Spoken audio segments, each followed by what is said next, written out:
5 key decisions that you need to make and continue to review and make in your coaching business.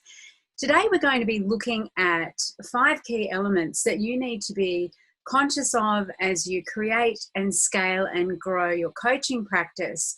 And they're decision points that I kind of like to review every 90 days in line with my 90-day planning cycle, because they are key elements of your coaching practice that you do need to be focusing on, that you need to be testing, that you need to be aware of measuring through the metrics in your business in order to stay on track, in order to keep attracting clients into your practice and helping those clients to get the results that they desire. Now, last episode, we talked about how to gain credibility as a coach. And this time we're moving on from that to really start to look at those decisions that you need to make in relation to your coaching practice and to the coaching vision that you established for yourself in episode 2 of this show.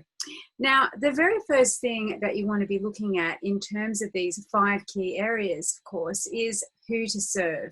And this is known as your niche. Now, niching is something that requires a whole episode of its own. And the good news is that is coming.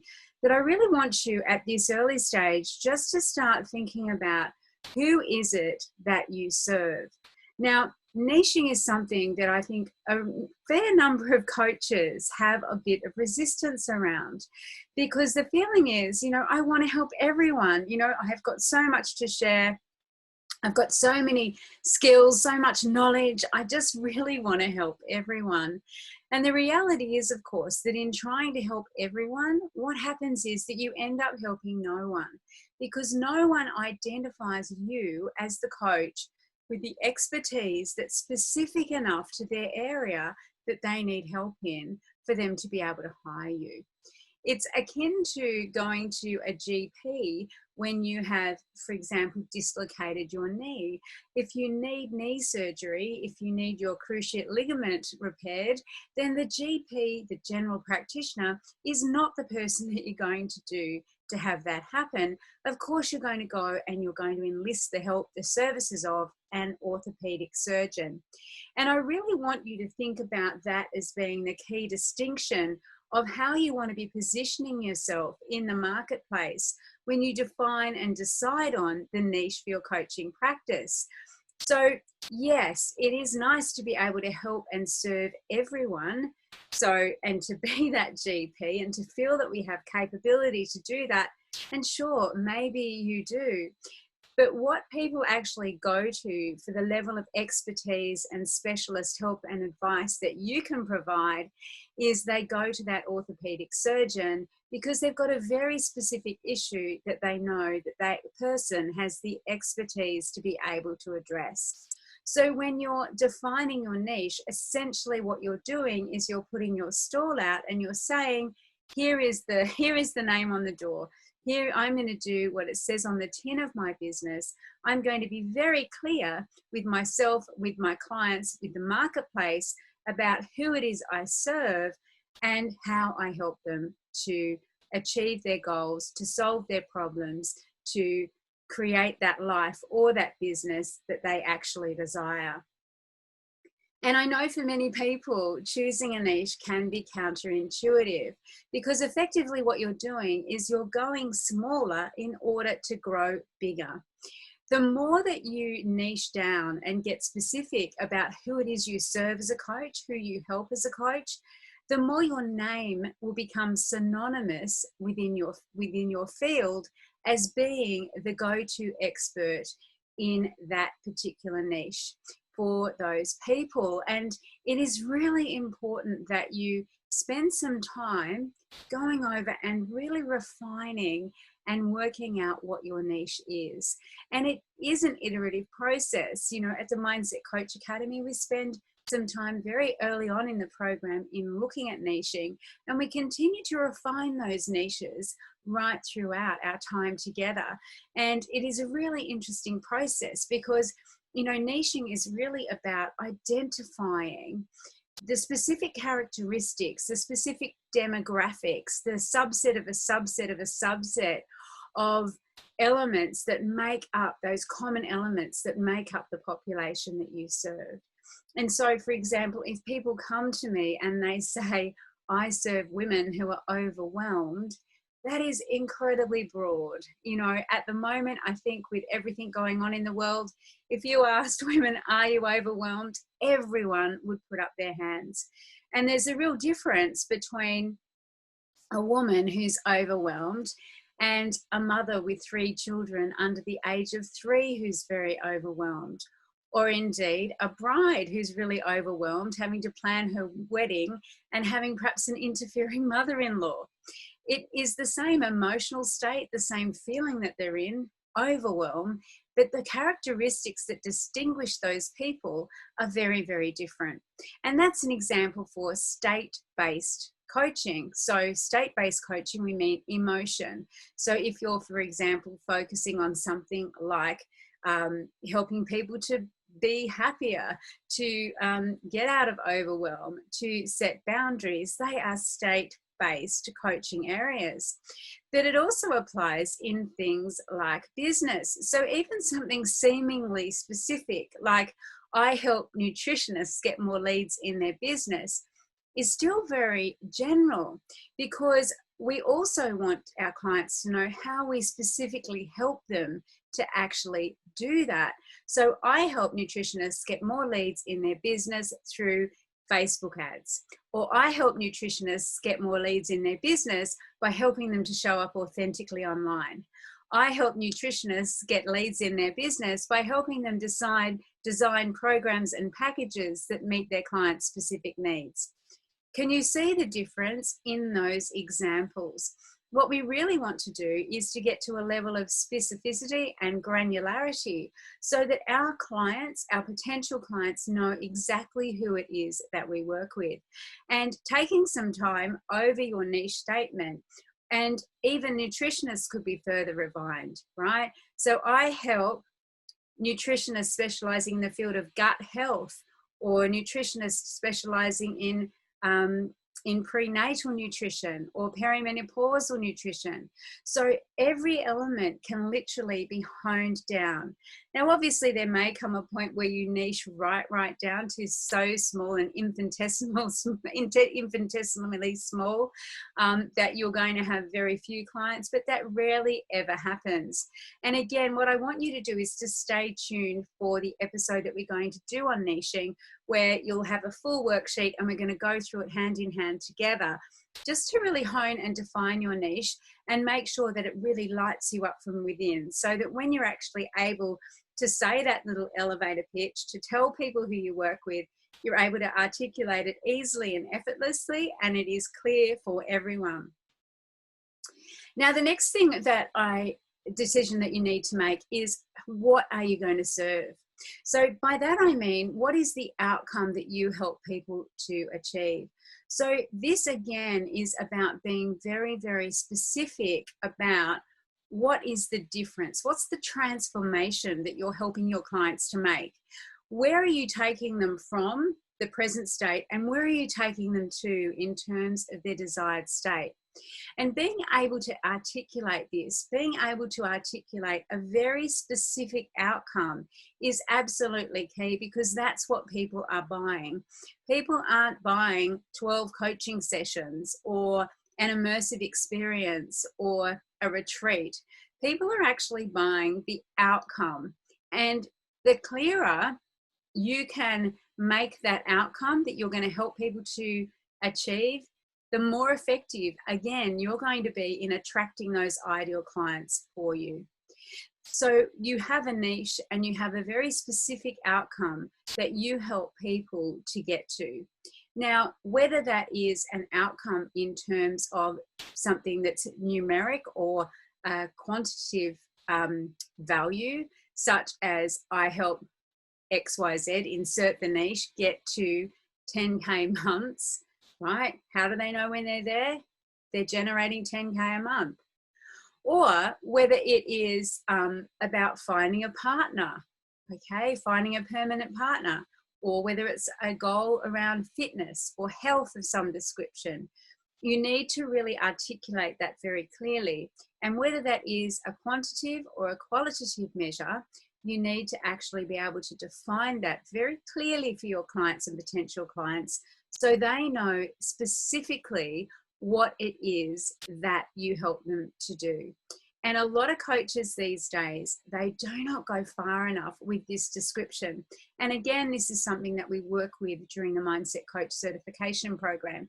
And it is one of the key ingredients of communicating with clients and potential clients through your marketing. And so again, I will be providing something for you in the resources area of the Mindset Coach Academy.com/resources. That's where it is on the website, because actually filling in the blanks is so powerful, and it's great thought work for you to do. And as I said earlier, don't just do it once. It's an iterative process as you constantly reviewing your business, what's working, what's not working. This is a part of that process. Now, the next thing that you need to think about, decision number 3, is how you're going to serve. How are you going to deliver your niche the outcome? Because there's so many different options. And we're going to be looking again at packaging your services in another episode. But for now, what I want you to think about is how are you actually going to help your clients get to the outcome? And please don't say to me it's a 12-week coaching package, because 12-week coaching package, 12 months coaching package, a 1-day VIP, that is not a package. That's a container of time. And I want you to get really clear about the distinction, because 12 weeks is a container of time. It's the package is what happens inside that. How are you using the specific framework that will consistently and reliably help your clients get from where they are to where they want to be, that will consistently and reliably help them to achieve the outcome that you have defined with them, and to ensure that they actually get there.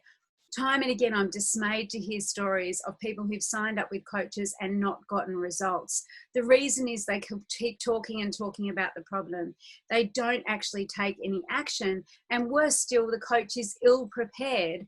They don't know how to move their client at the conscious level and the unconscious level from where they are to where they want to be, so that they can achieve that outcome.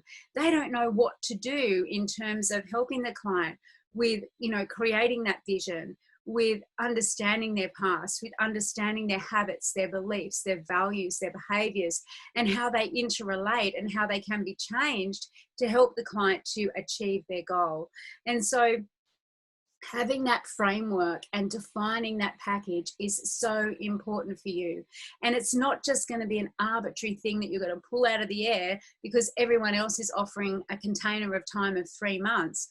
No, you really need to sit down and look at the outcome and then think to yourself, what are all the steps that I need to guide my client through, and what actions will my client need to take to achieve that? And how can I know that that is going to happen reliably and consistently? And actually, is it better off in a 1-day immersion or a 3 experience? Or is this material program or as a membership? Or is it better as a year-long program where there perhaps is an element at the start of a real deep dive immersion and lots of work at the start, and then continuing on with accountability throughout? Because, for example, if we take weight loss as an example, you can do an immersion experience if you're a coach in this field to really help your clients to identify, the habits, the limiting beliefs, to remove negative emotions and limiting decisions through something like timeline therapy, for example. You can really hone in on what's been happening for them. You can hone in on the patterns that exist, the decisions that they're making, how they feel about themselves, absolutely, during an immersion experience, and you can clear all of that for them. And you can maybe start some kind of hypnotherapy work in that phase as well. But the reality is that there is no magic pill, no silver bullet for weight loss. We all know the formula is eat less, exercise more, eat more of the right things, and, move your body more. And so in order for them to achieve the goal, particularly if they've got a lot of weight to lose, it is necessarily going to take them that longer period of time.